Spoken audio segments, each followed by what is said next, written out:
Bon, nous sommes en pleine saison de la raclette et même si on a envie de se faire plaisir, attention à la quantité de gras que vous avalez. D'ailleurs, est-ce que vous connaissez la quantité de gras que vous mangez dans une raclette? Allez, je vous donne mes conseils pour ne pas vous rendre malade. Qu'est-ce qui est bon et qu'est-ce qui est moins bon?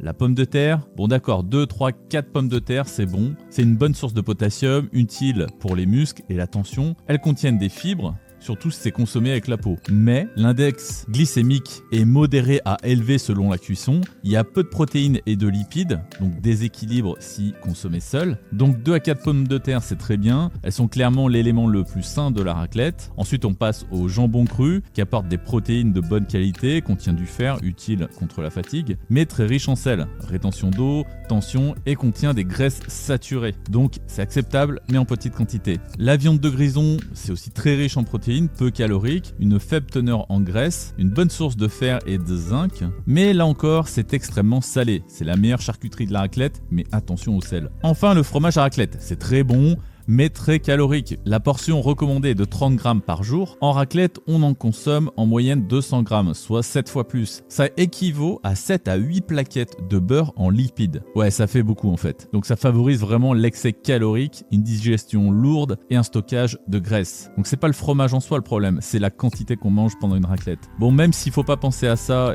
parce qu'on veut se faire plaisir, l'astuce c'est de se rattraper au repas suivant, même au dîner suivant. Pas question de remanger du gras parce que là vous avez mangé votre gras pour la journée avec cette raclette. Donc le soir on fait soft, une soupe de légumes ou pourquoi pas un jeûne. Sautez un repas et laissez le temps au corps de consommer tout ça tranquillement.